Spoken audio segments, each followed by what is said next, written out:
Class 11 commerce I welcomes you. आज के इस अकाउंटेंसी के वीडियो में हम चैप्टर बेसिक अकाउंटिंग टर्म्स पढ़ेंगे और हमारा आज का पहला टर्म है रेवेन्यू। तो स्टार्ट करते हैं। Revenue refer to the gross inflow of cash. Revenue का मतलब होता है जो ग्रॉस या टोटल कैश इनफ्लो हो रहा है, जो पैसा आपके बिजनेस में आ रहा है, कॉमा रिसीवेबल्स या पैसा रिसीव होना बाकी है, एंड अदर कंसिडरेशन या किसी दूसरी तरीके से जो पैसा आपके बिजनेस में आएगा generated by the business in its ordinary course of operation. और वो पैसा बिजनेस जनरेट कर रहा है अपने ordinary course of operation, means जिस टाइम पीरियड के अंदर बिजनेस काम कर रहा है और उस टाइम पीरियड के अंदर बिजनेस कोई भी पैसा जनरेट कर रहा है या वो पैसा आप बिजनेस में आने वाला है या आ गया है, उस पैसे को हम रेवेन्यू बोलते हैं। और यहां पर एक ध्यान रखेंगे कि हर एक बिजनेस का जो मेजर सोर्स ऑफ रेवेन्यू होता है वो होता है sales of goods and services. जो सामान वो बेचता है उससे जो पैसा जनरेट करता है वही उस बिजनेस का मेजर सोर्स ऑफ रेवेन्यू होता है। तो यहां हम एग्जांपल भी ले सकते हैं कि जो sale of goods and services है that is the example of revenue. तो मैं यहां पर उसका एग्जांपल देता हूं, sale of goods and services. ठीक है, तो इसको ध्यान रखेंगे कि जो रेवेन्यू का एग्जांपल है वो sale of goods and services भी कहलाएगा। ठीक है, इसको हमने यहां पर बॉक्स में बंद कर दिया। अब जो सेकंड टर्म हम पढ़ेंगे that is called expense. It refer to the cost. ये उस कॉस्ट या उस लागत को दर्शाता है या बताता है इनकर्ड बाय अ बिजनेस, जो कि बिजनेस के द्वारा की गई है।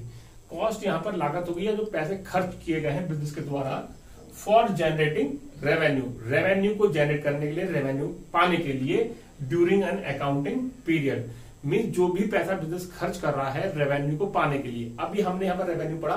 रेवेन्यू क्या था कि ग्रॉस इनफ्लो ऑफ कैश, पैसा किस फॉर्म में आपके बिजनेस में आ रहा है वो सारा पैसा आपका रेवेन्यू है। अब उसी रेवेन्यू को पाने के लिए जो पैसा आप खर्च करते हैं वो आपका एक्सपेंस कहलाता है। तो यहां पर जो टर्म मैं यहां पर यूज कर रहा हूं, रेवेन्यू को जनरेट करने के लिए, कि रेवेन्यू को मैंने एग्जांपल क्या लिया बच्चों अभी थोड़ी देर पहले, कि sale of goods and services, कि sale of goods and service करेंगे तभी तो पैसा आप कमाएंगे, तो वो आपका रेवेन्यू है। लेकिन इस sale of goods and service को करने के लिए, सामान को बेचने के लिए जो पैसा आप खर्च कर रहे हैं वो आपका क्या कहलाएगा, एक्सपेंस कहलाएगा। जैसे एग्जाम्पल है आपका वेजेस, सैलरी, फ्राइड। जो भी आप वेजेस दे रहे हैं मजदूरों को, जो सैलरी दे रहे हैं एम्प्लॉय को, वो काहे के लिए दे रहे हैं, ताकि आप उन्हें सामान बनवाकर बेच सकें। तो वो जो पैसा आपने सैलरी और वेजेस में खर्च कर दिया है वो आपका एक्सपेंस कहलाएगा। ठीक है बच्चों, नेक्स्ट टर्म है थर्ड आपका रिसिप्ट्स। रिसिप्ट को हम हिंदी में कहते हैं प्राप्ति। एनी रिसिप्ट ऑफ मनी, पैसे की कोई भी प्राप्ति है इन अ बिजनेस एंटरप्राइज के अंदर, मे बी वो कैपिटल रिसिप्ट होती है या रेवेन्यू रिसिप्ट होती है।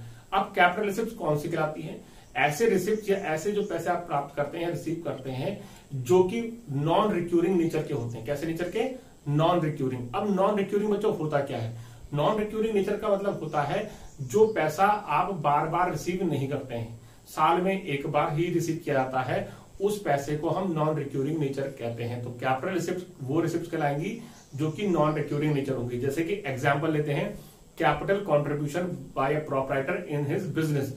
तो बिजनेस पैसा रिसीव कर रहा है in the form of capital, तो कैपिटल जो रिसीव हुई है वो कैपिटल रिसिप्ट कहलाएगी, क्योंकि कैपिटल बार बार बिजनेस में कंट्रीब्यूट नहीं होती, हर महीने कंट्रीब्यूट नहीं करती, कि साल में एक बार कर दी, फिर 2 साल बाद कर दिया है, तो 3 साल बाद कर दिया है। लेकिन वो कैपिटल जो पैसा बिजनेस के फॉर्म में आएगा वो डेली नहीं आता है या बार बार नहीं आता है। दूसरा एग्जाम्पल है loan taken from bank. Loan लेंगे बैंक से तो पैसा हमारे बिजनेस के अंदर आएगा, लेकिन वो पैसा आपको कैपिटल रिसिप्ट के फॉर्म में कहलाएगा, मीन्स वो बार बार आप रिसीव नहीं करेंगे, बार बार आप लोन नहीं लेते हैं बैंक के लिए। तो ऐसे रिसिप्ट जो नॉन रिक्यूरिंग नेचर के होते हैं वो आपके कैपिटल रिसिप्ट कहलाते हैं। सेकंड नेचर आपका रेवेन्यू रिसिप्ट। ऐसे रिसिप्ट जो रिक्यूरिंग नेचर के होते हैं, मींस जिन पैसे को आप बार बार रिसीव करते हैं वो आपके रेवेन्यू रिसिप्ट कहलाते हैं। जैसे कि आपने sale of goods and services, revenue generate करा आपने सामान बेचकर, तो जो पैसा आप रेवेन्यू जनरेट कर रहे हैं सामान बेचकर, तो कैसा रिसिप्ट कहलाएगा आपका, रेवेन्यू रिसिप्ट। रेंट रिसीव कर लिया आपने, तो रेंट अगर आप रिसीव कर रहे हैं तो रेंट आप कैसे रिसीव करेंगे, हर महीने या हर साल रिसीव करेंगे, तो वो रेंट रिसिप्ट जो इनकम होगी या रिसिप्ट होगी वो आपकी कहलाएगी रेवेन्यू रिसिप्ट्स। नेक्स्ट टर्म पढ़ेंगे एक्सपेंडिचर। एक्सपेंडिचर टर्म बच्चों आपके अकाउंटिंग पॉइंट ऑफ व्यू से बहुत ही ज्यादा इंपॉर्टेंट है, तो इस टर्म को आप ध्यान से सुने और समझें। तो स्टार्ट करते हैं expenditure. Any disbursement of cash. Disbursement of cash का मतलब होता है when cash is goes outside the business या व्हेन कैश इज स्पेंड, जब पैसा आपका खर्च होता है, that is called disbursement of cash. और ट्रांसफर ऑफ प्रॉपर्टी, जब कोई प्रॉपर्टी ट्रांसफर होती है from one person to another या from one party to another. और इंक्योरिंग अ लायबिलिटी, या कोई लायबिलिटी इनकर हो जाती है, या लायबिलिटी आपकी रेज हो जाती है। हमने लायबिलिटी टर्म पहले पढ़ चुके हैं। लायबिलिटी किसे कहते हैं? जो पैसा, जो पेमेंट आपको किसी दूसरे को देनी होती है, वो आपकी लायबिलिटी कहलाती है। वो ऑब्लिगेशंस, वो डेब्ट आपको जो चुकाने होते हैं, वो आपकी लायबिलिटी कहलाता है। तो अगर आपकी लायबिलिटी इंक्रीज हो रही है, पैसा खर्च हो रहा है, या कोई प्रॉपर्टी ट्रांसफर हो रही है फॉर द पर्पज ऑफ, किस उद्देश्य के लिए? एक्वायरिंग एसेट्स, गुड्स और सर्विसेज। एसेट्स को हासिल करने के लिए, गुड्स एंड सर्विस को हासिल करने के लिए अगर आपके पैसे खर्च हो रहे हैं, डिस्बर्समेंट ऑफ कैश हो रहा है, प्रॉपर्टी का ट्रांसफर हो रहा है, या लायबिलिटी कोई रेज हो रही है, उस चीज को हम कहते हैं एक्सपेंडिचर। एग्जाम्पल के तौर पर समझते हैं, अगर हम कोई मशीन खरीद रहे हैं, ठीक है, और उसके बदले पैसा दे रहे हैं, तो डिस्बर्समेंट ऑफ कैश हो गया। तो वो जो पैसा खर्च किया गया है मशीन खरीदने के लिए, that is called your expenditure. अब ये जरूरी नहीं कि हम मशीन कैश ही खरीदें, कभी कभी हम मशीन उधार भी खरीद सकते हैं। तो जैसे हम मशीन उधार खरीदेंगे तो आपकी लायबिलिटी रेज हो जाएगी, आपकी देनदारी बढ़ जाएगी। तो जो लायबिलिटी रेज हो गई है for the purpose of acquiring assets is called your expenditure, वो आपका एक्सपेंडिचर कहलाएगा। और ट्रांसफर ऑफ प्रॉपर्टी हो रहा है कि जो सप्लायर है वो अपनी प्रॉपर्टी मीन मशीन आपके तरफ ट्रांसफर कर रहा है, मीन आपके लिए वो ट्रांसफर हो रही है। तो ये सारा खर्चा जो आपका एसेट्स को लेने पे हुआ है या गुड्स एंड सर्विस को लेने पे हुआ है, वो आपका एक्सपेंडिचर कहलाता है। अब एक्सपेंडिचर तीन तरह की क्लासिफिकेशन में है, या एक्सपेंडिचर तीन तरीके से हो सकता है, उसको हम पढ़ते हैं। तो expenditure classified into three terms: capital expenditure, revenue expenditure and third one is deferred revenue expenditure. इससे पहले हमने कैपिटल रिसिप्ट्स और रेवेन्यू रिसिप्ट्स पढ़ा था, तो उसका हमें माइंडसेट, उसका लॉजिक हमें याद रखना है कि कैपिटल रिसिप्ट्स क्या थी और रेवेन्यू रिसिप्ट्स क्या थी। तो कैपिटल रिसिप्ट में दोबारा आपको रिमाइंड करा देता हूं कि ऐसे रिसिप्ट जो नॉन रिक्यूरिंग नेचर की होती हैं, और रेवेन्यू रिसिप्ट जो रिक्यूरिंग नेचर की होती है। तो वही लॉजिक थोड़ा यहां पर हम उसको कनेक्ट करेंगे। तो आपका जो कैपिटल एक्सपेंडिचर होता है वो कैसा होता है? अर्निंग कैपेसिटी, आपकी अर्निंग कैपेसिटी को इंक्रीज करता है। तो मींस आप एक्सपेंडिचर तो कर रहे हैं, लेकिन अगर वो एक्सपेंडिचर आपकी अर्निंग कैपेसिटी को इंक्रीज कर दे बिजनेस की या फर्म की, तो वो एक्सपेंडिचर आपका कैपिटल एक्सपेंडिचर बन जाता है। जैसे कि एग्जांपल है आपका परचेज ऑफ मशीन। अगर आप प्रेजेंट में आपके पास 2 मशीन है, तो 2 मशीन से आप 100 यूनिट्स बनाते हैं, ठीक है, और नेक्स्ट ईयर आपने 2 मशीन और खरीद ली, तो आप 200 यूनिट्स या 150 यूनिट बनाना शुरू कर देंगे, तो आपकी अब अर्निंग कैपेसिटी बढ़ गई। तो जो मशीन पे खर्चा हुआ और उससे आपकी अर्निंग कैपेसिटी बढ़ी है, तो वो खर्चा आपका कैपिटल एक्सपेंडिचर कहलाएगा। गॉट इट बच्चों? अब जो कैपिटल एक्सपेंडिचर होते हैं वो नॉन रिक्यूरिंग नेचर के होंगे, ये भी ध्यान रखना है। सेकंड है आपका रेवेन्यू एक्सपेंडिचर।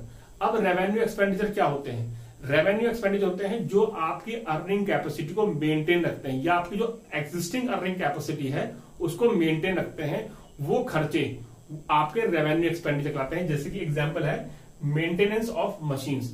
आपकी जो मशीन्स हैं जो आपके पास खरीदी हुई हैं, वो आपका काम, बिजनेस के लिए काम कर रही हैं, और आप उसकी रेगुलर मेंटेनेंस करवाते हैं, रेगुलर रिपेयरिंग करवाते हैं। तो मेंटेनेंस और रिपेयरिंग पे जो खर्चा होता है वो आपका रेवेन्यू एक्सपेंडिचर है।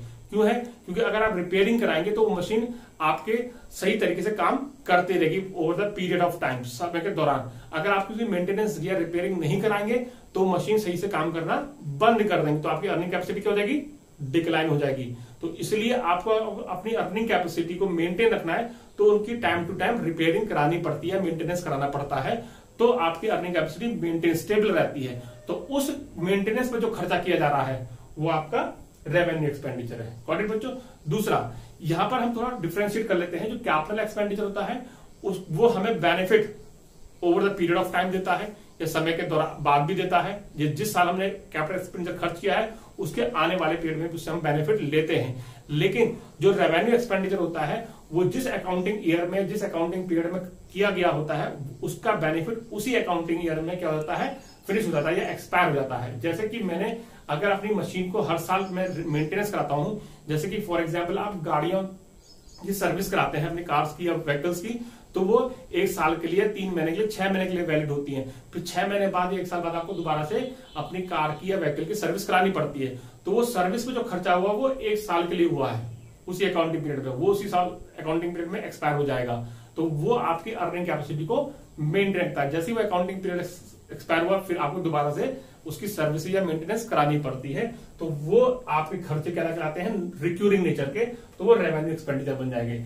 और जो नॉन रिक्यूरिंग खर्चे होते हैं वो आपके कैपिटल एक्सपेंडिचर बन जाएंगे। ध्यान रखेंगे, नॉन रिक्यूरिंग वाले कैपिटल एक्सपेंडिचर और रिक्यूरिंग नेचर वाले एक्सपेंडिचर वो आपके रेवेन्यू एक्सपेंडिचर कहलाएंगे। जैसे कि आप मशीन खरीदते हैं तो मशीन आप डेली नहीं खरीदेंगे, हर बार नहीं खरीदेंगे, तो मशीन वाला खर्चा आपका नॉन रिक्यूरिंग कहलाएगा, कैपिटल एक्सपेंडिचर। लेकिन मशीन पे जो मेंटेनेंस कराएंगे वो आप हर साल कराएंगे, या मशीन की जो रिपेयरिंग कराएंगे वो हर साल कराएंगे, तो वो क्या लगेगा आपका रिक्यूरिंग नेचर का, और वो रेवेन्यू एक्सपेंडिचर बनेगा। Third and last important, deferred revenue expenditure. यहां पर बच्चों रेवेन्यू एक्सपेंडिचर लिखा है, लेकिन एक टर्म इसमें जुड़ गया है, प्रीफिक्स हो गया है डेफर्ड। अब डेफर्ड का मतलब यहां पर क्या है, डेफर्ड का मतलब होता है कि जिसका बेनिफिट आप आने वाले 4-5 सालों तक, 6 सालों तक यूज कर सकते हैं, या ले सकते हैं, इस्तेमाल कर सकते हैं, वो कहलाता है डेफर्ड। ठीक है, अब रेवेन्यू एक्सपेंडिचर तो हो रहा है, लेकिन उसका बेनिफिट आप आने वाले 4-5 सालों तक या 6 सालों तक आप उसका यूज करते हैं। जैसे कि मैं एग्जांपल लेता हूं, एडवर्टीजमेंट एक्सपेंडिचर। अब कोई भी कंपनी किसी अपने प्रोडक्ट का एडवर्टीजमेंट बनाती है तो उस पर एक ह्यूज अमाउंट खर्च करती है। ठीक है, उस ह्यूज अमाउंट को वो उसी अकाउंटिंग पीरियड में हासिल नहीं कर पाती है, या उस अकाउंटिंग पीरियड में उसे रिकवर नहीं कर पाती है, तो क्या करती है, उस एक्सपेंडिचर को वो आने वाले 5-6 सालों में क्या कर देती है, बांट देती है, या राइट ऑफ करती है अपने प्रॉफिट एंड लॉस अकाउंट से। तो डेफर्ड रेवेन्यू एक्सपेंडिचर वो एक्सपेंडिचर कराएंगे जिनका बेनिफिट, या जिनको आप राइट ऑफ करते हैं आने वाले 5-6 सालों से। तो मैंने जैसे बोला कि एडवर्टीजमेंट एक्सपेंडिचर पे ह्यूज अमाउंट खर्च होता है, से सपोज 1 करोड़ रुपीज, तो 1 करोड़ रुपीज आप एक ही अकाउंटिंग पीरियड में या सेम अकाउंटिंग पीरियड में रिकवर या राइट ऑफ नहीं कर सकते। तो आप क्या करते हैं कि आप उस अमाउंट को डिवाइड कर देते हैं, पार्ट कर देते हैं आने वाले 10 सालों में। तो 10 सालों तक आप उसका बेनिफिट इस्तेमाल करते रहते हैं, क्योंकि आप उस एडवर्टीजमेंट के खर्चे को 10 सालों तक प्रॉफिट एंड लॉस अकाउंट में राइट ऑफ करते रहते हैं। एक छोटा सा एग्जांपल और लेते हैं, जैसे कि एक प्रोप्राइटर है जिसने आम के पौधे लगाए हैं, तो आम के पौधों पर जो पैसा खर्च कर रहा है, उसकी बागवानी पर, उसकी रिपेयरिंग पर, उसकी मेंटेनेंस पर, वो 4-5 सालों तक करता रहता है। ठीक है, लेकिन उसका बेनिफिट उसको 5-6 सालों बाद मिलता है। ठीक है, तो अब जो खर्चे हो रहे हैं 5-6 सालों तक, वो उसके डेफर्ड रेवेन्यू एक्सपेंडिचर कहलाते हैं। उसी तरीके से एडवर्टीजमेंट में जो खर्चा हुआ है, हमने आज खर्चा किया, लेकिन उसको हमने प्रॉफिट एंड लॉस अकाउंट में आने वाले 6 सालों में डिवाइड कर दिया, तो वो खर्चा आपका डेफर्ड रेवेन्यू एक्सपेंडिचर कहलाएगा। होप सो आपको ये सारे टर्म समझ में आए होंगे। इनसे रिलेटेड नोट्स मैं आपको प्रोवाइड करूंगा डिस्क्रिप्शन में लिंक में, और पीडीएफ भी भेजूंगा। बच्चों, इन नोट्स को आप ध्यान से पढ़ें और समझें। Thank you.